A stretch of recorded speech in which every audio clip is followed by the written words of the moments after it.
ਪੌੜੀ। ਆਪੀ ਨੇ ਆਪ ਸਾਜਿਓ, ਆਪੀ ਨੇ ਰਚਿਓ ਨਾਮ। ਦੁਈ ਕੁਦਰਤ ਸਾਜੀਏ, ਕਰ ਆਸਣ ਡਿਠੋ ਚਾਉ। ਦਾਤਾ ਕਰਤਾ ਆਪ ਤੂੰ, ਤੁਸ ਦੇਵੇ ਕਰੇ ਪਸਾਉ। ਤੂੰ ਜਾਣੋਈ ਸਭ ਸੇ, ਦੇ ਲੈ ਸੈਂ ਜਿੰਦ ਕੋ ਆਉ। ਕਰ ਆਸਣ ਡਿਠੋ ਚਾਉ, ਕਰ ਆਸਣ ਡਿਠੋ ਚਾਉ। ਆਸਾ ਦੀਵਾਰ ਦੀ ਪਹਿਲੇ ਪਾਤਸ਼ਾਹ ਜੀ ਦੀ ਉਚਾਰਨ ਕੀਤੀ ਇਹ ਪਹਿਲੀ ਪੌੜੀ, ਜਿਸ ਦੇ ਵਿੱਚ ਇੱਕ ਮੂਲ ਪ੍ਰਸ਼ਨ ਨੂੰ ਸਤਿਗੁਰੂ ਦੇਵ ਜੀ ਮਹਾਰਾਜ ਅੱਖੇ ਰੱਖ ਕੇ ਉਸ ਦਾ ਉੱਤਰ ਦਿੰਦੇ ਨੇ। ਧਾਰਮਿਕ ਦੁਨੀਆ ਵਿੱਚ ਤੇ ਆਮ ਸੰਸਾਰਿਕ ਦੁਨੀਆ 'ਚ ਇੱਕ ਪ੍ਰਸ਼ਨ ਆਮ ਚੱਲ ਰਿਹਾ ਹੈ ਕਿ ਪ੍ਰਮਾਤਮਾ ਨੇ ਸਭ ਕੁਝ ਬਣਾਇਆ ਹੈ, ਤਾਂ ਫਿਰ ਪ੍ਰਮਾਤਮਾ ਨੂੰ ਕਿਸ ਨੇ ਬਣਾਇਆ ਹੈ? ਜੇ ਖੁਦਾ ਨੇ ਸਭ ਕੁਝ ਬਣਾਇਆ ਹੈ, ਤਾਂ ਫਿਰ ਖੁਦਾ ਨੂੰ ਬਣਾਉਣ ਵਾਲਾ ਵੀ ਕੋਈ ਹੋਵੇਗਾ। ਜਦ ਇੱਕ ਤਰਕ ਖੜੀ ਕੀਤੀ ਜਾਂਦੀ ਹੈ ਕਿ ਕਰਤੇ ਤੋਂ ਬਿਨਾਂ ਕ੍ਰਿਤ ਨਹੀਂ, ਤਾਂ ਫਿਰ ਹਰ ਚੀਜ਼ ਦਾ ਕਰਤਾ ਹੋਣਾ ਚਾਹੀਦਾ ਹੈ, ਹਰ ਵਸਤੂ ਤੇ ਹਰ ਹਸਤੀ ਦਾ ਕਰਤਾ ਹੋਣਾ ਚਾਹੀਦਾ ਹੈ। ਇਸ ਸੰਬੰਧ ਵਿੱਚ ਕਾਫੀ ਬਹਿਸ ਮੁਬਾਸੇ ਆਦ ਕਾਲ ਤੋਂ ਹੀ ਚਲੇ ਆ ਰਹੇ ਨੇ ਕਿ ਪਹਿਲੇ ਮੁਰਗੀ ਸੀ ਜਾਂ ਪਹਿਲੇ ਅੰਡਾ ਹੋਇਆ। ਇਹ ਮਸਲਾ ਤਿਉਂ ਦਾ ਤਿਉਂ ਹੀ ਪਿਆ, ਜਿਸ ਨੂੰ ਇੱਕ ਉਰਦੂ ਦਾ ਸ਼ਾਇਰ ਐਸਾ ਕਹਿੰਦਾ ਹੈ, ਹਜ਼ਾरों साल फिलॉसफी की तना तनी रही, पर खुदा की बात जहां पे थी वहीं पे रही। साहिब श्री गुरु नानक देव जी महाराज अजीम चिंतक ने, विचारक ने, दार्शनिक ने, और इस सवाल ਨੂੰ ਆਪ ਇਸ ਢੰਗ ਨਾਲ ਹੱਲ ਕਰਦੇ ਨੇ। ਆਪ ਹੀ ਨੇ ਆਪ ਸਾਜਿਓ, ਆਪ ਹੀ ਨੇ ਰਚਿਓ ਨਾਮ। ਉਹਨੇ ਆਪਣੀ ਸਾਜਨਾ ਆਪ ਕੀਤੀ ਹੈ, ਉਹਨੇ ਆਪਣੀ ਬਣਤਰ ਆਪ ਬਣਾਈ ਹੈ। ਤੂੰ ਸੂਖਮ ਹੋਆ ਅਸਥੂਲੇ, ਉਹ ਸੂਖਸ਼ਮ ਤੋਂ ਆਪ ਅਸਥੂਲ ਹੋਇਆ ਹੈ। ਕਿਵੇਂ ਹੋਇਆ ਹੈ, ਕਿਸ ਤਰ੍ਹਾਂ ਹੋਇਆ ਹੈ, ਇਸ ਨੂੰ ਅਤ ਕਥਨ ਕਹਿ ਦਿੱਤਾ ਹੈ, ਅਤੀ ਪ੍ਰਸ਼ਨ ਕਹਿ ਦਿੱਤਾ ਹੈ। ਇਹ ਪ੍ਰਸ਼ਨ ਕੋਈ ਪ੍ਰਸ਼ਨ ਨਹੀਂ ਕਿ ਉਹ ਕਿਵੇਂ ਫੈਲਿਆ, ਕਿਵੇਂ ਪਸਰਿਆ ਹੈ, ਇਹ ਅਤੀ ਪ੍ਰਸ਼ਨ ਹੈ। ਇਤਨਾ ਜ਼ਰੂਰ ਹੈ ਕਿ ਉਹਨੇ ਆਪਣੀ ਸਾਜਨਾ ਆਪ ਕੀਤੀ ਹੈ।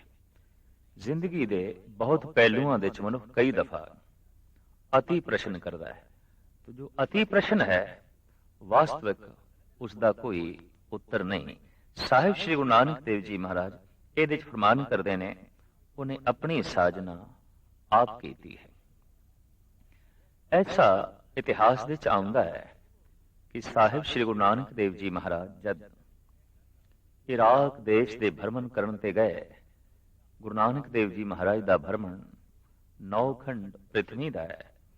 ਜਦ ਕਦੀ ਸੰਸਾਰ ਦੀ ਦੌਲਤ ਬਹੁਤੀ ਮਿਲਦੀ ਹੈ ਮਨੁੱਖ ਨੂੰ, ਤਾਂ ਉਹਨੂੰ ਸਮੇਟਣ ਦਾ, ਸੰਗ੍ਰਹਿ ਕਰਨ ਦਾ ਤੇ ਛੁਪਾਉਣ ਦਾ ਜਜ਼ਬਾ ਵੀ ਨਾਲ ਪੈਦਾ ਹੁੰਦਾ ਹੈ। ਪਰ ਜਦ ਅਧਿਆਤਮਿਕ ਦੀ ਦੌਲਤ ਮਿਲਦੀ ਹੈ, ਰੱਬੀ ਦੌਲਤ ਮਿਲਦੀ ਹੈ, ਰੂਹਾਨੀ ਦੌਲਤ ਮਿਲਦੀ ਹੈ, ਤਾਂ ਫਿਰ ਮਨੁੱਖ ਦੇ ਅੰਦਰ ਇਸ ਜਜ਼ਬੇ ਦਾ ਜਨਮ ਹੁੰਦਾ ਹੈ ਕਿ ਉਹਨੂੰ ਮੈਂ ਵੰਡਣਾ ਹੈ, ਉਹਨੂੰ ਮੈਂ ਤਕਸੀਮ ਕਰਨਾ ਹੈ। ਦੁਨਿਆਵੀ ਦੌਲਤ ਜੇ ਬਹੁਤੀ ਵੰਡੀਏ ਖਤਮ ਹੁੰਦੀ ਹੈ, ਘਟਦੀ ਹੈ।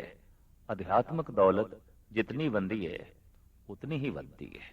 ਜਿਤਨੀ ਤਕਸੀਮ ਕਰੀਏ ਉਤਨਾ ਹੀ ਵਾਧਾ ਹੁੰਦਾ ਹੈ। ਇਹ ਉਸੇ ਦਾ ਹੀ ਜ਼ਿਕਰ ਹੈ ਕਿ ਖਾਵੋ ਖਰਚੋ ਰਲ ਮਿਲ ਭਾਈ, ਟੋਟ ਨਾ ਆਵੇ ਵੱਧ ਦੋ ਧਾਈ। ਵਾਸਤਵਿਕ ਧਨ ਉਹੀ ਧਨ ਹੈ ਜਿਹਦੇ ਵੰਡਦਿਆਂ ਵਧੇ, ਜੋ ਵੰਡਦਿਆਂ ਘਟਦਾ ਹੈ ਉਹ ਧਨ ਨਹੀਂ। ਇਸ ਵਾਸਤੇ ਨਾਮ ਨੂੰ ਭਗਤ ਜਨਾਂ ਨੇ ਪਰਮ ਧਨ ਆਖਿਆ। ਨਾਮ ਦੀ ਦੌਲਤ ਨਾਲ ਜਦ ਗੁਰੂ ਨਾਨਕ ਦਾ ਹਿਰਦਾ ਮਾਲਾ ਮਾਲ ਹੋਇਆ, ਤਾਂ ਆਪ ਵੰਡਣ ਲਈ ਚੱਲ ਪਏ। ਅਕਸਰ ਧਨ ਬਹੁਤਾ ਜੇ ਕਿਸੇ ਨੂੰ ਮਿਲ ਵੀ ਜਾਏ ਤਾਂ ਵੱਧ ਤੋਂ ਵੱਧ ਅਗਰ ਵੰਡੇਗਾ ਵੀ ਸਹੀ ਮਜਬੂਰ ਹੋ ਕੇ ਤਾਂ ਪਰਿਵਾਰ ਦੇ 'ਚ ਹੀ ਵੰਡੇਗਾ, ਪੁੱਤਰਾਂ 'ਚ ਵੰਡ ਦੇਗਾ, ਭਰਾਵਾਂ ਦੇ 'ਚ ਵੰਡ ਜਾਏਗਾ। ਇਸ ਤੋਂ ਅੱਗੇ ਉਸ ਦੀ ਵੰਡਣ ਦੀ ਨਾ ਸਮਰੱਥਾ ਹੈ, ਨਾ ਉਸ ਦੇ ਅੰਦਰ ਐਸਾ ਭਾਵ ਪੈਦਾ ਹੋਵੇਗਾ। ਪਰ ਜਦ ਕੋਈ ਰੱਬੀ ਦੌਲਤ ਨਾਲ ਮਾਲਾ ਮਾਲ ਆਉਂਦਾ ਹੈ ਤਾਂ ਸਿਰਫ ਪਰਿਵਾਰ ਦੇ 'ਚ ਨਹੀਂ ਵੰਡਦਾ, ਸਾਰਾ ਸੰਸਾਰ ਉਸ ਲਈ ਪਰਿਵਾਰ ਬਣ ਜਾਂਦਾ ਹੈ। ਇਸ ਵਾਸਤੇ ਸਾਹਿਬ ਸ੍ਰੀ ਗੁਰੂ ਨਾਨਕ ਦੇਵ ਜੀ ਮਹਾਰਾਜ ਨੌਖੰਡ ਪ੍ਰਿਥਵੀ ਦੇ ਵਿੱਚ ਇਸ ਰੱਬੀ ਦੌਲਤ ਨੂੰ ਵੰਡਣ ਲਈ ਚੱਲ ਪਏ। ਇਰਾਕ ਦੇ ਵਿੱਚ ਜਦ ਆਪ ਨੇ ਸਤਨਾਮ ਦੀ ਬਾਂਗ ਦਿੱਤੀ, ਬਾਂਗ ਇਸ ਲਈ ਕਹਿ ਰਿਹਾ ਕਿ ਬਾਂਗ ਦੀ ਤਰਜ਼ ਦੇ ਉੱਤੇ ਹੀ ਸਤਨਾਮ ਦਾ ਉਚਾਰਨ ਕੀਤਾ, ਜਿਸ ਦਾ ਜ਼ਿਕਰ ਭਾਈ ਗੁਰਦਾਸ ਜੀ ਕਰਦੇ ਨੇ। ਦਿੱਤੀ ਬਾਂਗ ਨਿਵਾਜ ਕਰ ਸੁਨ ਸਮਾਦ ਹੋਆ ਜਾਨਾ। ਐਸੀ ਬਾਂਗ, ਐਸੀ ਸਦਾ ਕਿ ਲੋਕਾਂ ਦੇ ਮਨ ਸੁਨ ਹੋ ਗਏ। ਜਿੱਥੇ ਵਿਚਾਰ ਸ਼ਾਂਤ ਹੋ ਜਾਣ, ਫੁਰਨੇ ਰੁਕ ਜਾਣ, ਉਸ ਨੂੰ ਕਹਿੰਦੇ ਨੇ ਸੁਨ ਅਵਸਥਾ, ਸੁਨ ਸਮਾਦ। ਜੈਸੇ ਸਰੀਰ ਦੇ ਸਵਾਸ ਰੁਕ ਜਾਣ ਤੇ ਕਹਿ ਦਿੰਦੇ ਨੇ ਸਰੀਰ ਸੁਨ ਹੋ ਗਿਆ। ਮਨ ਦੇ ਵਿੱਚ ਵਿਚਾਰ ਰੁਕ ਜਾਣ ਤਾਂ ਮਨ ਸੁਨ ਹੋ ਗਿਆ। ਇੱਕ ਬਾਂਗ ਨਾਲ ਜਿਨ੍ਹਾਂ ਦੇ ਮਨ ਸੁਨ ਹੋ ਗਏ, ਇੱਕ ਆਵਾਜ਼ ਨਾਲ ਜਿਨ੍ਹਾਂ ਦੇ ਮਨ ਸੁਨ ਹੋ ਗਏ, ਉਸ ਆਵਾਜ਼ ਦੇ ਵਿੱਚ ਕਿਤਨੀ ਕਸ਼ਿਸ਼ ਸੀ, ਉਸ ਆਵਾਜ਼ ਦੇ ਵਿੱਚ ਕਿਤਨਾ ਜਾਦੂ ਸੀ, ਉਸ ਆਵਾਜ਼ ਦੇ ਵਿੱਚ ਕਿਤਨਾ ਰੂਹਾਨੀ ਗਿਆਨ ਸੀ ਤੇ ਕਿਤਨਾ ਰੂਹਾਨੀ ਆਨੰਦ ਸੀ। ਭਾਈ ਸਾਹਿਬ ਕਹਿੰਦੇ ਨੇ ਸੁਨ ਮੁਨ ਨਗਰੀ ਹੋ ਗਈ, ਸਾਰੇ ਆਪਣੇ ਆਪ ਦੇ ਲੀਨ ਹੋ ਗਏ। ਇਸ ਢੰਗ ਦੀ ਸਦਾ ਗੁਰੂ ਨਾਨਕ ਦੇਵ ਜੀ ਮਹਾਰਾਜ ਨੇ ਦਿੱਤੀ ਹੈ। ਔਰ ਕਹਿੰਦੇ ਨੇ ਇਹ ਸਦਾ ਵੀ ਨਿਕਲਦੀ ਹੈ ਸੁਨ ਹਿਰਦਿਆਂ ਚੋਂ, ਸੁਨ ਮਨ ਦੇ ਚੋਂ। ਜਦ ਮਨੁੱਖ ਦਾ ਮਨ ਨਿਰਵਿਚਾਰ ਹੋ ਜਾਂਦਾ ਹੈ ਤੇ ਉਹਦੇ ਚੋਂ ਜਿਹੜੀ ਆਵਾਜ਼ ਨਿਕਲਦੀ ਹੈ ਉਹਦੇ 'ਚ ਬਰਕਤ ਹੁੰਦੀ ਹੈ, ਉਹਦੇ 'ਚ ਤਾਕਤ ਹੁੰਦੀ ਹੈ ਕਿ ਦੂਜਿਆਂ ਦੇ ਮਨ ਨੂੰ ਵੀ ਉਹ ਨਿਰਵਿਚਾਰ ਕਰ ਦੇਵੇ, ਦੂਜਿਆਂ ਦੇ ਮਨ ਨੂੰ ਵੀ ਉਹ ਸੁਨ ਕਰ ਦੇਵੇ। ਥੋੜੀ ਦੇਰ ਤੋਂ ਬਾਅਦ ਇਹ ਇਕੱਠ ਆਪ ਦੇ ਆਲੇ ਦੁਆਲੇ ਹੋਇਆ। ਲੇਕਿਨ ਬਿਖ ਅੰਮ੍ਰਿਤ ਬਸੇ ਇੱਕ ਸੰਗਾ, ਜਿੱਥੇ ਅੰਮ੍ਰਿਤ ਹੁੰਦੀ ਹੈ, ਜਿੱਥੇ ਅੰਮ੍ਰਿਤ ਦੇ ਸਾਗਰ ਨੇ, ਉੱਥੇ ਜ਼ਹਿਰ ਵੀ ਹੁੰਦੀ ਹੈ। ਔਰ ਇਹ ਹਕੀਕਤ ਹੈ ਕਿ ਚੰਦਨ ਨੂੰ ਸੱਪ ਲਿਪਟੇ ਹੀ ਰਹਿੰਦੇ ਨੇ।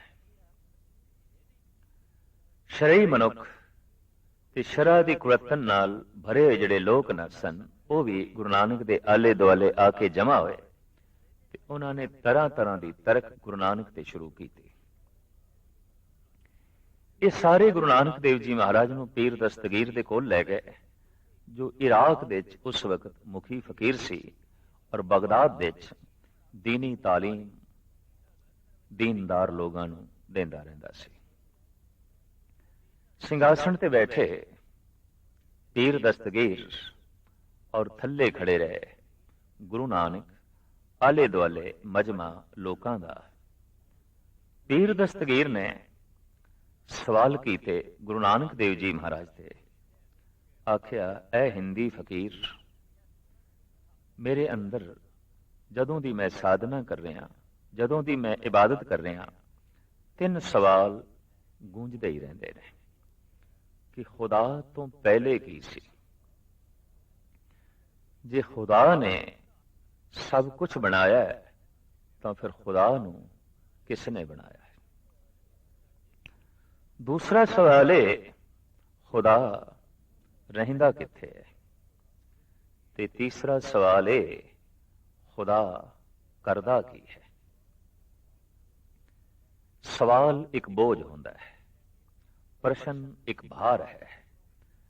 ਤੇ ਜਿਸ ਮਨ ਵਿੱਚ ਬਹੁਤੇ ਪ੍ਰਸ਼ਨ ਹੋਣਗੇ ਉਹ ਮਨ ਬਹੁਤਾ ਬੋਝ ਲਵੇਗਾ। ਜਦ ਕੋਈ ਮਨੁੱਖ ਬਹੁਤਾ ਹੀ ਅੰਤਰਭਾਵ ਵਿੱਚ ਆਪਣੇ ਆਪ ਨੂੰ ਬੋਝਲ ਮਹਿਸੂਸ ਕਰੇ ਤਾਂ ਸਮਝ ਲੈਣਾ ਸਵਾਲਾਂ ਦੀ ਬਹੁਤੀ ਪੰਡ ਇਹ ਚੁੱਕੀ ਫਿਰਦਾ ਹੈ। ਸਿਰ ਦੇ ਉੱਤੇ ਬਹੁਤਾ ਭਾਰ ਹੋਵੇ ਤੇ ਚੱਲਣਾ ਔਖਾ ਹੋ ਜਾਂਦਾ ਹੈ। ਮਨ ਦੇ ਉੱਤੇ ਸਵਾਲਾਂ ਦਾ ਬਹੁਤ ਸਾਰਾ ਭਾਰ ਹੋਵੇ ਤਾਂ ਵੀ ਮਾਯੂਸੀ ਤੇ ਮੁਰਦਮੀ ਛਾ ਜਾਂਦੀ ਹੈ।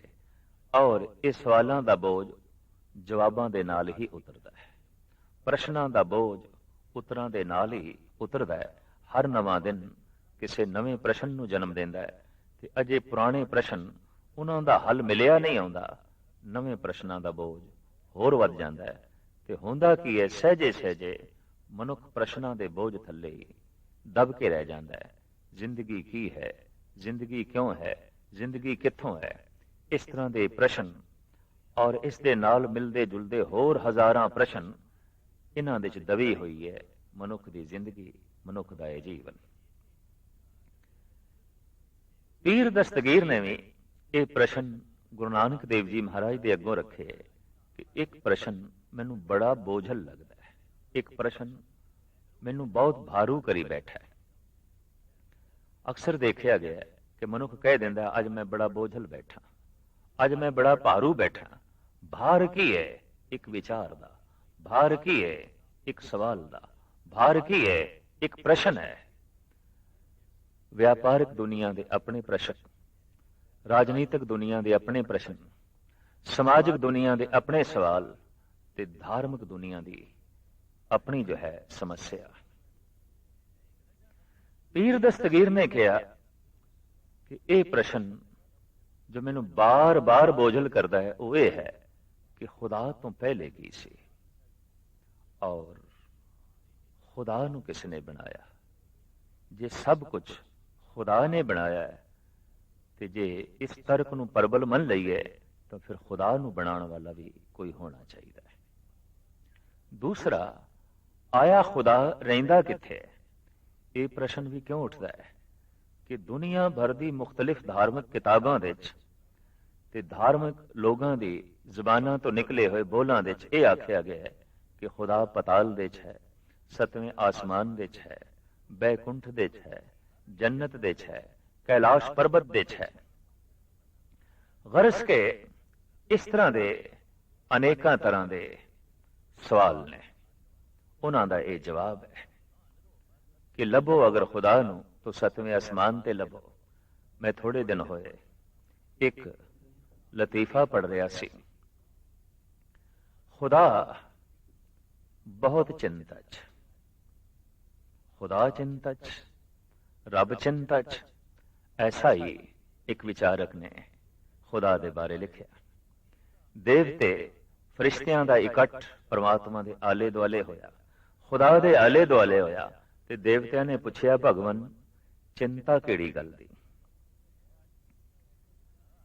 चिंता इस गल दी है कि मनुख दी पहुंच बहुत वध गई है ते मैं सोचदा मैं कित्थे रवां, क्योंकि जिथे मनुख पहुंचेगा, मनुख की पहुंच ने हर थां नूं नरक बनाना है। क्योंकि अज तक जिथे जिथे मनुख पहुंचे है उन्हें नरक नूं जन्म दिता है और जिथे जिथे मनुख मौजूद है उत्थे उत्थे नरक ही है। इस वास्ते मनुख ने भी मान लिया है कि स्वर्ग किसी होर थां ते होवेगा, किसी उच्ची थां ते होवेगा। कम से कम जिथे मैं हाँ उत्थे ते नरक है, चाहे वह मनुख पहाड़ ते है ते चाहे वह मनुख जमीन ते है, चाहे वह मनुख किसी थां ते भी रह रहा है, उसने हर थां नूं नरक बनाया होया है और उसने नरक मन भी लिया है। इस वास्ते स्वर्ग की कल्पना वो किधरे सतवें आसमान ते कर बैठता है, या सतवें पताल विच कर बैठता है, या कैलाश पर्वत ते कर बैठता है, या किसी होर गैबी थां ते। तो परमात्मा का यह प्रश्न देवतियां दे अगों, मैं कित्थे वसां, किस थां ते वसां जिथे मनुख ना पहुंचे। और यह हकीकत है कि सारी पृथ्वी दे जिस जिस थां ते मनुख है उत्थे मनुखां दा जीवना ते हराम हो गया है, पशुआं दा जीवना भी हराम हो गया है। पशु भी बेजार ने, पशु भी दुखी ने, और पशु भी दुखी ने पशुआं करके नहीं, पशु दुखी ने मनुखा करके, मनुख दुखी ने मनुखा करके। चारों पासे जो नरक दा वातावरण है ये केवल मनुख करके है। तो मैं ऐसी थां ते वसना चाहना जिथे मनुख ना पहुंचे। फरिश्तियां ने कहा खुदावंद ताला तू सागर दिश जा वस। ते भगवान ने हस के आख्या नहीं, सागर तक, उदी गहराई तक मनुख की पहुंच हो जाएगी। तू चंद्रमा ते जा वस, नहीं उत्थे तक भी मनुख पहुंच जाएगा। तू पहाड़ां दियां उचियां चोटियां ते जा बैठ, नहीं वो भी बंदे ने सर कर लेनियां ने, उत्थे भी मनुख ने जाके पहुंच जाना है। फिर ਕਿਹੜੀ ਥਾਂ ਐਸੀ ਜਿੱਥੇ ਮਨੁੱਖ ਨਾ ਪਹੁੰਚੇ। ਤਾਂ ਖੁਦਾ ਨੇ ਕਿਹਾ ਮੈਨੂੰ ਢੰਗ ਲੱਭ ਪਿਆ, ਮੈਂ ਹੁਣ ਮਨੁੱਖ ਦੇ ਅੰਦਰ ਹੀ ਜਾ ਬੈਠਾਂਗਾ, ਉਹ ਬਾਹਰ ਹੀ ਲੱਭਦਾ ਰਹੇਗਾ, ਮੇਰੇ ਤੱਕ ਪਹੁੰਚੇਗਾ ਹੀ ਨਹੀਂ, ਮੇਰੇ ਤੱਕ ਉਸ ਦੀ ਪਹੁੰਚ ਹੀ ਨਹੀਂ ਹੋਏਗੀ। ਲੱਭਦਾ ਹੀ ਪਿਆ। ਹੁਣ ਆਦ ਕਾਲ ਤੋਂ ਮਨੁੱਖ ਕੋਈ ਸਤਵੇਂ ਆਸਮਾਨ ਤੇ ਲੱਭਣ ਦੀ ਕੋਸ਼ਿਸ਼ ਪਿਆ ਕਰਦਾ ਹੈ, ਕੋਈ ਪਾਤਾਲ ਵਿੱਚ ਲੱਭਣ ਦੀ ਕੋਸ਼ਿਸ਼ ਪਿਆ ਕਰਦਾ ਹੈ, ਕੋਈ ਕੈਲਾਸ਼ ਪਰਬਤ ਤੇ ਲੱਭਣ ਦੀ ਕੋਸ਼ਿਸ਼ ਪਿਆ ਕਰਦਾ ਹੈ, ਕੋਈ ਸਾਗਰ ਦੇ ਗਹਿਰੇ ਤਲ ਦੇ ਚੋਂ ਲੱਭਣ ਦੀ ਕੋਸ਼ਿਸ਼ ਪਿਆ ਕਰਦਾ ਹੈ, ਕੋਈ ਦਰਿਆਵਾਂ ਦੇ ਵਹਿਣ ਦੇ ਚੋਂ ਲੱਭਣ ਦੀ ਕੋਸ਼ਿਸ਼ ਪਿਆ ਕਰਦਾ ਹੈ, ਕੋਈ ਪਵਨ ਦੀ ਛਾਂ ਦੇ ਚੋਂ ਲੱਭਣ ਦੀ ਕੋਸ਼ਿਸ਼ ਪਿਆ ਕਰਦਾ ਹੈ, ਜਦ ਕਿ ਕੌਣ ਇਸ ਨੂੰ ਦੱਸੇ ਉਹ ਤੇਰੇ ਅੰਦਰ ਹੈ, ਬਾਹਰ ਕਿਉਂ ਭਟਕਦਾ ਹੈ। ਔਰ ਗੁਰੂ ਗ੍ਰੰਥ ਸਾਹਿਬ ਜੀ ਮਹਾਰਾਜ ਦਾ ਤੇ ਫੈਸਲਾ ਹੈ, ਬਾਹਰ ਟੋਲੇ ਸੋ ਭਰਮ ਬੁਲਾਏ। ਆਪਣੇ ਤੋਂ ਬਾਹਰ ਜਿਹੜਾ ਲੱਭਣਾ ਹੈ ਉਹ ਪਦਾਰਥ ਹੀ ਹੈ, ਉਹ ਪਰਮਾਤਮਾ ਨਹੀਂ ਹੈ। ਉਹ ਵਸਤੂ ਹੋਵੇਗੀ, ਉਹ ਵਾਸਦੇਵ ਨਹੀਂ ਹੈ। ਉਹ ਸੰਸਾਰ ਹੋਵੇਗਾ, ਉਹ ਨਿਰੰਕਾਰ ਨਹੀਂ ਹੈ। ਉਹ ਧਨ ਹੋਵੇਗਾ, ਉਹ ਪਰਮ ਧਨ ਨਹੀਂ ਹੈ। ਉਹ ਪਦ ਪ੍ਰਤਿਸ਼ਠਾ ਹੋਵੇਗੀ, ਉਹ ਪਰਮ ਪਦ ਨਹੀਂ ਹੈ। ਸੋ ਐਸਾ ਪ੍ਰਸ਼ਨ ਦਸਤਗੀਰ ਨੇ ਗੁਰੂ ਨਾਨਕ ਦੇਵ ਜੀ ਮਹਾਰਾਜ ਤੇ ਕੀਤਾ, ਖੁਦਾ ਨੂੰ ਕਿਸ ਨੇ ਬਣਾਇਆ ਹੈ? ਖੁਦਾ ਤੋਂ ਪਹਿਲੇ ਕੀ ਸੀ? ਖੁਦਾ ਰਹਿੰਦਾ ਕਿੱਥੇ ਔਰ ਖੁਦਾ ਕਰਦਾ ਕੀ ਹੈ? ਪ੍ਰਸ਼ਨ ਅਜ਼ੀਮ ਨੇ, ਖੁਦਾ ਦੇ ਸੰਬੰਧ ਵਿੱਚ ਨੇ। ਗੁਰੂ ਨਾਨਕ ਦੇਵ ਜੀ ਮਹਾਰਾਜ ਨੇ ਦਸਤਗੀਰ ਨੂੰ ਆਖਿਆ, ਬਈ ਮੈਂ ਸੁਣਿਆ ਤੇਰੇ ਕਦਮਾਂ ਵਿੱਚ ਲੋਕੀ ਰੂਮੀ ਮੋਤੀ ਨਿਛਾਵਰ ਕਰਦੇ ਨੇ, ਸੋਨੇ ਦੀਆਂ ਮੋਹਰਾਂ ਨਿਛਾਵਰ ਕਰਦੇ ਨੇ, ਤੇ ਮੈਂ ਦੇਖਣਾ ਚਾਹੁੰਦਾ ਉਹਨਾਂ ਮੋਤੀਆਂ ਨੂੰ, ਲਿਆ ਥੋੜੇ। ਦਸਤਗੀਰ ਦੇ ਮਨ ਵਿੱਚ ਇੱਕਦਮ ਖਿਆਲ ਆਇਆ ਵੀ ਸਵਾਲਾਂ ਦਾ ਜਵਾਬ ਤੇ ਦਿੱਤਾ ਨਹੀਂ, ਮੁਆਵਜ਼ਾ ਪਹਿਲੇ ਹੀ ਇਹ ਹਿੰਦੀ ਫਕੀਰ ਮੰਨਣ ਲੱਗ ਪਿਆ। ਸਾਹਿਬ ਸ੍ਰੀ ਗੁਰੂ ਨਾਨਕ ਦੇਵ ਜੀ ਮਹਾਰਾਜ ਨੂੰ ਅੱਜ ਵੀ ਇਰਾਕ ਦੇ ਇਲਾਕੇ 'ਚ ਹਿੰਦੀ ਫਕੀਰ ਕਰਕੇ ਕਹਿੰਦੇ ਨੇ, ਹਿੰਦੀ ਔਲੀਆ ਕਰਕੇ ਕਹਿੰਦੇ ਨੇ।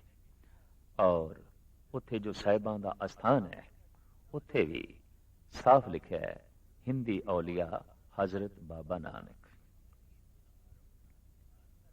ਸਾਹਿਬ ਸ੍ਰੀ ਗੁਰੂ ਨਾਨਕ ਦੇਵ ਜੀ ਮਹਾਰਾਜ ਦੇ ਸਾਹਮਣੇ ਦਸਤਗੀਰ ਨੇ ਥਾਲ ਦੇ ਚ ਮੋਤੀ ਮੰਗਾਏ, ਅੱਗੇ ਕੀਤੇ ਕਿ ਸਤਿਗੁਰੂ ਕਹਿਣ ਲੱਗੇ ਇਹਨਾਂ ਦੀ ਗਿਣਤੀ ਕਰੋ। ਦਸਤਗੀਰ ਹੈਰਾਨ ਹੋਇਆ, ਲੇਕਿਨ ਗਿਣਤੀ ਉਸਨੇ ਆਰੰਭ ਕੀਤੀ, 1 2 3 4 ਤੇ ਜੈਸੇ ਪਹੁੰਚਿਆ ਸਤਿਗੁਰ ਨੇ ਬਾਂਹ ਪਕੜ ਲਈ, ਆਖਿਆ ਫਕੀਰ ਤੈਨੂੰ ਹਿਸਾਬ ਕਿਤਾਬ ਨਹੀਂ ਆਉਂਦਾ, ਤੇ ਹਿਸਾਬ ਕਿਤਾਬ ਦੇ ਮਾਮਲੇ 'ਚ ਤੂੰ ਬਹੁਤ ਕਮਜ਼ੋਰ ਹੈ, ਤੈਨੂੰ ਗਿਣਤੀ ਨਹੀਂ ਆਉਂਦੀ। ਦਸਤਗੀਰ ਕਹਿੰਦਾ ਮਹਾਰਾਜ ਗਿਣੇ ਤੇ ਮੈਂ 4 ਹੀ ਨੇ। ਸਤਿਗੁਰ ਕਹਿਣ ਲੱਗੇ ਹਾਂ ਇਹਨਾਂ 4 'ਚ ਹੀ ਤੂੰ ਭੁੱਲ ਕਰ ਗਿਆ, ਫਿਰ ਗਿਣਤੀ ਕਰ। ਉਹਨੇ ਫਿਰ ਗਿਣਤੀ ਆਰੰਭ ਕੀਤੀ, 1 2 3 4। ਸਤਿਗੁਰ ਨੇ ਫਿਰ ਬਾਂਹ ਪਕੜ ਲਈ, ਗਿਣਤੀ ਫਿਰ ਗਲਤ ਹੋ ਗਈ, ਫਿਰ ਤੂੰ ਭੁੱਲ ਗਿਆ, ਫਿਰ ਆਰੰਭ ਕਰ। ਅਦ ਕੀ ਔਖਾ ਹੋ ਕੇ ਦਸਤਗੀਰ ਕਹਿੰਦਾ ਹੈ ਮਹਾਰਾਜ ਹੁਣ ਮੈਂ ਜਿੱਥੇ ਭੁੱਲਾਂ ਉੱਥੇ ਹੀ ਤੁਸੀਂ ਮੇਰੀ ਬਾਂਹ ਪਕੜਨਾ, ਮੈਂ ਕਿਹੜੀ ਥਾਂ ਤੇ ਭੁੱਲਦਾ ਉਸ ਥਾਂ ਦਾ ਮੈਨੂੰ ਪਤਾ ਚਲੇ। ਸਤਿਗੁਰੂ ਕਹਿਣ ਲੱਗੇ ਠੀਕ। ਜੈਸੇ ਦਸਤਗੀਰ ਨੇ ਗਿਣਤੀ ਆਰੰਭ ਕੀਤੀ 1, ਇੱਥੇ ਹੀ ਸਤਿਗੁਰ ਨੇ ਪਕੜਿਆ, ਆਖਿਆ ਨਹੀਂ ਗਿਣਤੀ 1 ਤੋਂ ਪਹਿਲੇ ਆਰੰਭ ਕਰ। 1 ਤੋਂ ਕਿਉਂ ਆਰੰਭ ਕਰਦਾ? ਗਿਣਤੀ 1 ਤੋਂ ਪਹਿਲੇ ਸ਼ੁਰੂ ਕਰ, 1 ਤੋਂ ਕਿਉਂ ਸ਼ੁਰੂ ਕਰਦਾ ਹੈ? ਤੋ ਦਸਤਗੀਰ ਕਹਿਣ ਲੱਗਾ ਮਹਾਰਾਜ ਇਹ ਤੇ ਹੈਰਾਨਗੀ ਦੀ ਗੱਲ, ਐਸੇ ਕਿਸ ਤਰ੍ਹਾਂ ਹੋ ਸਕਦਾ ਹੈ?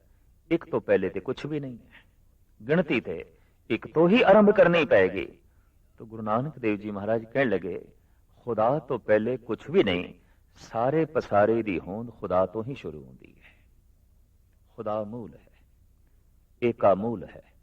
इस वास्ते गुरु नानक दा कलाम एक तो शुरू होता है। गुरु ग्रंथ साहब जी महाराज दा पहला अक्षर एक है ते गुरु ग्रंथ साहब जी महाराज दी सारी बाणी उस एक दी परिक्रमा कर दी है जो गुरु ग्रंथ साहब जी महाराज दे मूल दे है। गुरु ग्रंथ साहब दी बाणी एक ओंकार एक तो शुरू होती है, एक तो आरंभ होती है। ये एक जगत दा मूल है, ये एक जगत दी बुनियाद है। दस्तगीर नूं तसल्ली हुई, मन नूं ढारस मिली। किसी अनुभवी पुरुष और रंगी हुई आत्मा तो सवालों का जवाब मिलिया ते सवालों का बोझ ਹਿਰਦੇ ਤੋਂ ਉਤਰਿਆ, ਦੂਜਾ ਸਵਾਲ ਅੱਗੋਂ ਰੱਖ ਦਿੱਤਾ।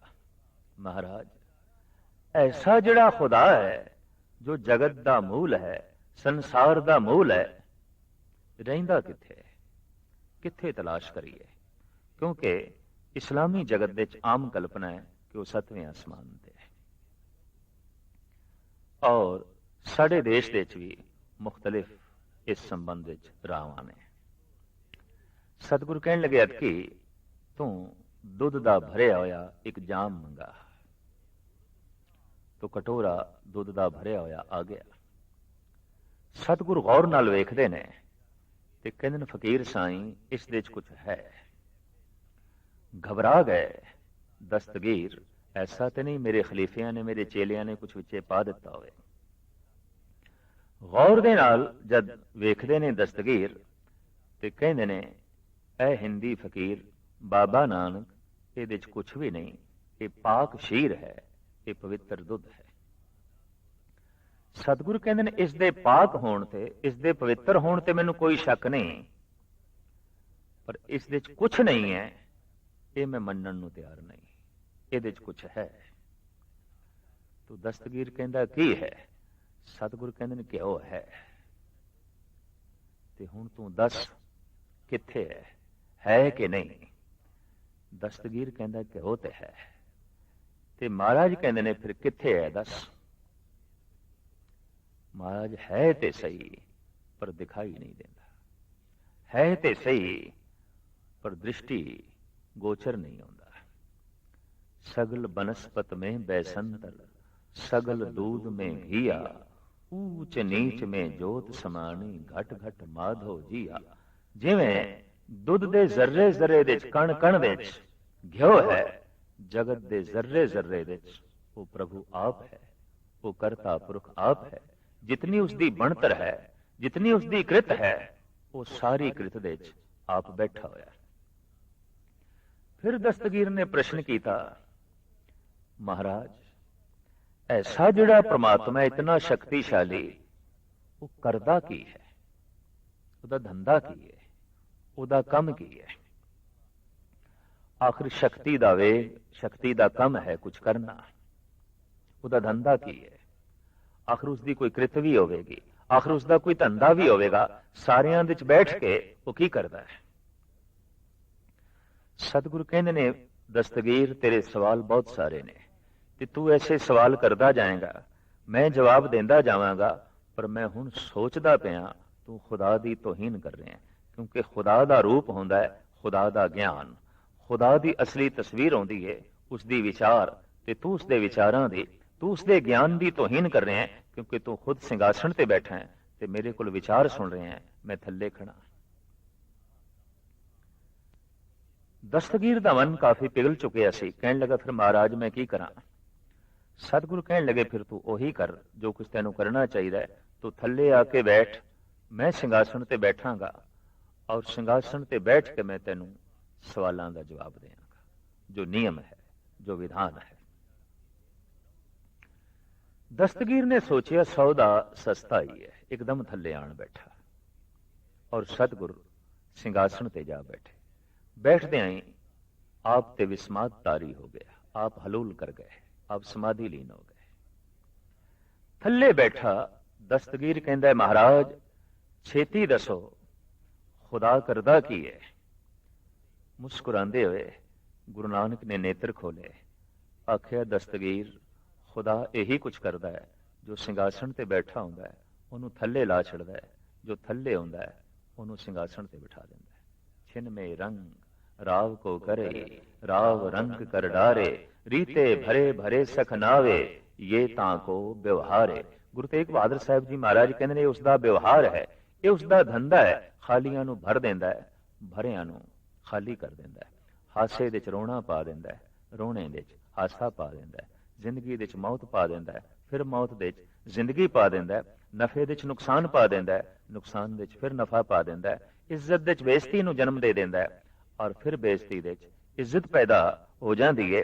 इस ढंग का यह उस प्रभु का धंधा है, खालियां नू भरना, भरियां नू खाली कर देना, फिर भर देना, फिर खाली कर देना।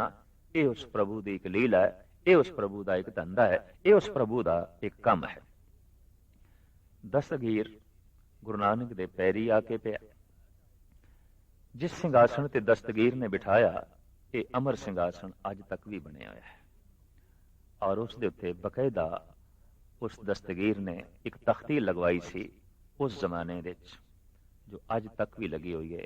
ਮੋਟੇ ਹਰੂਫ ਦੇ ਉੱਤੇ ਲਿਖਿਆ ਹੋਇਆ ਹੈ, ਰੱਬੁਲ ਮਜੀਦ ਹਜ਼ਰਤ ਬਾਬਾ ਨਾਨਕ। ਥੱਲੇ 4 ਬਾਰੀਕ ਲਾਈਨਾਂ ਨੇ ਪੁਰਾਣੀ ਅਰਬੀ ਵਿੱਚ, ਜਿਸ ਦਾ ਤਰਜਮਾ ਇਸ ਢੰਗ ਨਾਲ ਕਰਵਾਇਆ ਗਿਆ ਹੈ ਕਿ ਰੱਬੁਲ ਮਜੀਦ ਹਜ਼ਰਤ ਬਾਬਾ ਨਾਨਕ ਇੱਥੇ ਆਏ, ਉਹਨਾਂ ਦੇ ਆਉਣ ਦੇ ਨਾਲ ਆਬੇ ਹਯਾਤ ਦਾ ਚਸ਼ਮਾ ਫੁੱਟਿਆ, ਜਿਹਦੇ ਨਾਲ ਅਰਬ ਦੀ ਤਪਦੀ ਹੋਈ ਜ਼ਮੀਨ ਵੀ ਸਰਸਬਜ਼ ਹੋਈ। ਔਰ ਇਹ ਯਾਦਗਾਰੀ ਅਸਥਾਨ ਬੜੇ ਸ਼ਾਨੋ ਸ਼ੌਕਤ ਦੇ ਨਾਲ ਬਗਦਾਦ ਰੇਲਵੇ ਸਟੇਸ਼ਨ ਦੇ ਕੋਲ ਮੌਜੂਦ ਹੈ। ਸਾਹਿਬ ਸ੍ਰੀ ਗੁਰੂ ਨਾਨਕ ਦੇਵ ਜੀ ਮਹਾਰਾਜ ਸਾਰੀ ਪ੍ਰਿਥਵੀ ਦੇ ਵਿੱਚ ਭਰਮਣ ਕਰਦੇ ਆਇਆ ਇਸ ਢੰਗ ਦੇ ਪ੍ਰਸ਼ਨ, ਇਸ ਢੰਗ ਦੇ ਜੋ ਸਵਾਲ ਸਨ, ਉਹਨਾਂ ਦਾ ਜਵਾਬ ਦਿੰਦੇ ਰਹੇ। ਚਾਹੇ ਉਹ ਸਵਾਲ ਯੋਗੀ ਕਰਨ, ਚਾਹੇ ਹਰਿਦੁਆਰ ਦੇ ਬ੍ਰਾਹਮਣ ਕਰਨ, ਚਾਹੇ ਬਨਾਰਸ ਦੇ ਪ੍ਰੋਹਤ ਕਰਨ, ਚਾਹੇ ਮੱਕੇ ਦੇ ਹਾਜੀ ਕਰਨ, ਚਾਹੇ ਬਗਦਾਦ ਦੇ ਪੀਰ ਕਰਨ, ਗੁਰੂ ਨਾਨਕ ਦੇਵ ਜੀ ਮਹਾਰਾਜ ਕੋਲ ਹਰ ਬਸ਼ਰ ਲਈ ਜਵਾਬ ਮੌਜੂਦ ਹੈ, ਔਰ ਆਪ ਜਵਾਬ ਦਿੰਦੇ ਗਏ। ਸਾਹਿਬ ਅੱਜ ਦੀ ਇਸ ਪਾਵਨ ਪਵਿੱਤਰ ਪੌੜੀ ਦੇ ਫਰਮਾਨ ਕਰ ਰਹੇ ਨੇ ਕਿ ਉਸ ਪਰਿਪੂਰਨ ਪ੍ਰਮਾਤਮਾ ਨੇ ਆਪਣੀ ਸਾਜਨਾ ਆਪ ਕੀਤੀ ਹੈ, ਉਸ ਦੀ ਸਾਜਨਾ ਕਿਸੇ ਦੂਸਰੇ ਤੀਸਰੇ ਨੇ ਨਹੀਂ ਕੀਤੀ। ਆਪ ਹੀ ਨੇ ਆਪ ਸਾਜਿਓ, ਆਪ ਹੀ ਨੇ ਰਚਿਓ ਨਾ। ਉਹਨੇ ਆਪਣੀ ਹਸਤੀ ਆਪ ਹੀ ਰਚੀ, ਉਹਨੇ ਆਪਣੀ ਬਣਤਰ ਆਪ ਹੀ ਬਣਾਈ ਹੈ, ਉਹਨੇ ਆਪਣੀ ਤਾਕਤ ਆਪ ਹੀ ਪ੍ਰਗਟਾਈ ਹੈ। ਦੂਈ ਕੁਦਰਤ ਸਾਜੀਏ ਕਰ ਆਸਣ ਡਿਠੋ ਚਾਓ। ਦੂਜਾ ਉਸਨੇ ਸੂਖਸ਼ਮ ਤੋਂ ਆਪਣੇ ਆਪ ਨੂੰ ਅਸਥੂਲ ਕੀਤਾ ਹੈ। ਕੁਦਰਤ, ਕਲਾ, ਇਹ ਪ੍ਰਕਿਰਤੀ, ਇਹਦੀ ਸਾਜਣਾ ਕਰਕੇ ਤੇ ਇਹਦੇ ਚ ਆਪ ਬੈਠ ਕੇ ਇਹਨੂੰ ਆਪਣਾ ਆਸਣ ਬਣਾ ਕੇ ਤੇ ਵੇਖਦਾ ਹੈ ਚਾਅ ਨਾਲ। ਰੇਤ ਦੇ ਜ਼ਰਰੇ ਚ ਵੀ ਬੈਠਾ ਹੈ, ਸੂਰਜ ਦੀਆਂ ਕਿਰਨਾਂ ਵਿੱਚ ਵੀ ਬੈਠਾ ਹੈ, ਸਾਗਰ ਦੀਆਂ ਲਹਿਰਾਂ ਵਿੱਚ ਵੀ ਬੈਠਾ ਹੈ, ਪਹਾੜਾਂ ਦੀ ਬਰਫਾਨੀ ਚੋਟੀਆਂ ਚ ਵੀ ਬੈਠਾ ਹੈ, ਕੀੜੇ ਵਿੱਚ ਵੀ ਬੈਠਾ ਹੈ, ਹਾਥੀ ਵਿੱਚ ਵੀ ਬੈਠਾ ਹੈ। ਹਾਥੀ ਕੀਟੀ ਤ੍ਰਿਲੋ ਆਦਮ ਏਕ ਅਖੰਡਤ ਬਸੇ ਅਨਾਦਮ। ਇਹ ਸਾਰੇ ਉਸ ਦਾ ਆਸਣ ਨੇ। ਹਰ ਆਸਣ ਤੇ ਉਹ ਬੈਠਾ ਹੈ, ਚਾਹੇ ਰੇਤ ਦੇ ਜ਼ਰਿਆਂ ਦਾ ਆਸਣ ਹੈ ਤੇ ਚਾਹੇ ਸੂਰਜ ਦੀਆਂ ਕਿਰਨਾਂ ਦਾ ਆਸਣ ਹੈ, ਚਾਹੇ ਪਹਾੜਾਂ ਦੀਆਂ ਚੋਟੀਆਂ ਦਾ ਆਸਣ ਹੈ ਤੇ ਚਾਹੇ ਸਾਗਰ ਦੀਆਂ ਲਹਿਰਾਂ ਦਾ ਆਸਣ ਹੈ। ਇਹ ਹਰ ਆਸਣ ਦੇ ਉੱਤੇ ਬਿਰਾਜਮਾਨ ਹੈ ਤੇ ਬੜੇ ਚਾਅ ਨਾਲ ਬਿਰਾਜਮਾਨ ਹੈ। ਦਾਤਾ ਕਰਤਾ ਆਪ ਤੂੰ, ਤੁਸ ਦੇਵੇ ਕਰੇ ਪਸਾਓ। ਤੂੰ ਜਿੱਥੇ ਇਸ ਸਭ ਕੁਝ ਦਾ ਕਰਤਾ ਹੈ, हे ਪ੍ਰਭੂ ਤੂੰ ਸਭ ਕੁਝ ਦਾ ਦਾਤਾ ਵੀ ਹੈ। ਟੁੱਟ ਕੇ ਪ੍ਰਸੰਨ ਹੋ ਕੇ ਤੂੰ ਹਰ ਜੀਵ ਨੂੰ ਖੁਸ਼ ਕਰਦਾ ਹੈ, ਉਹਨੂੰ ਮਨ ਮਰਜ਼ੀ ਦੇ ਮੁਤਾਬਕ ਉਹਨੂੰ ਵਸਤੂ ਦੇਣਾ ਹੈ। ਐਸਾ ਤੂੰ ਦਾਤਾ ਹੈ, ਐਸਾ ਤੂੰ ਕਰਤਾ ਹੈ। ਤੂੰ ਜਾਣੋਈ ਸਭ ਸੇ ਦੇ ਲੈਸੇ ਜਿੰਦ ਕੋ ਆਓ। ਤੇ ਤੂੰ ਸਭ ਕੁਝ ਨੂੰ ਜਾਣਦਾ ਹੈ। ਤੈਨੂੰ ਪਤਾ ਹੈ ਰੇਤ ਦੇ ਜ਼ਰਰੇ ਦੀ ਕੀ ਲੋੜ ਹੈ, ਤੈਨੂੰ ਪਤਾ ਹੈ ਕੀੜੀ ਦੀ ਕੀ ਲੋੜ ਹੈ। ਤੂੰ ਸਾਰਿਆਂ ਦੀ ਦਿਲਾਂ ਦੀ ਜਾਣਨ ਵਾਲਾ ਹੈ। ਤੂੰ ਹਰ ਇੱਕ ਦਾ ਗੋਜ ਪਤਾ ਰੱਖਣ ਵਾਲਾ ਹੈ। ਤੈਨੂੰ ਕਿਸੇ ਦਾ ਠਿਕਾਣਾ ਪਤਾ ਪੁੱਛਣ ਦੀ ਲੋੜ ਨਹੀਂ, ਕਿਉਂਕਿ ਤੂੰ ਸਭ ਨਾਲ ਸੰਬੰਧ ਜੋੜੀ ਬੈਠਾ ਹੈ ਤੇ ਤੂੰ ਸਭ ਕੁਝ ਨੂੰ ਜਾਣਦਾ ਹੈ। ਤੂੰ ਜਾਣੋਈ ਸਭ ਸੇ ਦੇ ਲੈਸੇ ਜਿੰਦ ਕੋ ਆਓ। ਔਰ ਆਵਾਜ਼ ਮਾਰ ਕੇ ਇੱਕ ਦਿਨ ਦਿੱਤੀ ਹੋਈ ਜਿੰਦ ਤੂੰ ਲੈ ਲੈਣਾ ਹੈ, ਵਾਪਸ ਕਰ ਲੈਣਾ ਹੈ। ਕਰ ਆਸਣ ਡਿਠੋ ਚਾਓ। ਜਿੰਦ ਦੇ ਵਿੱਚ ਵੀ ਬੈਠ ਕੇ ਔਰ ਸਰੀਰ ਦੇ ਵਿੱਚ ਵੀ ਬੈਠ ਕੇ ਤੂੰ ਚਾਅ ਨਾਲ ਜਗਤ ਨੂੰ ਵੇਖਦਾ ਹੈ, ਜਿੰਦ ਨੂੰ ਵੇਖਦਾ ਹੈ, ਸਰੀਰ ਨੂੰ ਵੇਖਦਾ ਹੈ, ਜ਼ਰਿਆਂ ਨੂੰ ਵੇਖਦਾ ਹੈ, ਸਾਗਰ ਨੂੰ ਵੇਖਦਾ ਹੈ, ਆਪਣੀ ਸਾਜੀ ਹੋਈ ਕੁਦਰਤ ਨੂੰ ਵੇਖਦਾ ਹੈ, ਪ੍ਰਕਿਰਤੀ ਨੂੰ ਵੇਖਦਾ ਹੈ। ਹਰ ਆਸਣ ਦੇ ਉੱਤੇ ਤੂੰ ਬਿਰਾਜਮਾਨ ਹੈ। ਪਰ ਇਸ ਤਰੀਕੇ ਨਾਲ ਸਤਿਗੁਰੂ ਦੇਵ ਜੀ ਮਹਾਰਾਜ ਇਸ ਪੌੜੀ 'ਚ ਫਰਮਾਨ ਕਰ ਰਹੇ ਨੇ ਕਿ ਸਭ ਕੁਝ ਉਸ ਦੀ ਆਪਣੀ ਸਾਜਨਾ ਹੈ, ਔਰ ਆਪਣੇ ਆਪ ਦੀ ਵੀ ਉਸਨੇ ਹੀ ਸਾਜਨਾ ਕੀਤੀ ਹੈ। ਇਸਨੇ ਆਪਣੀ ਸਾਜਨਾ ਆਪ ਕੀਤੀ।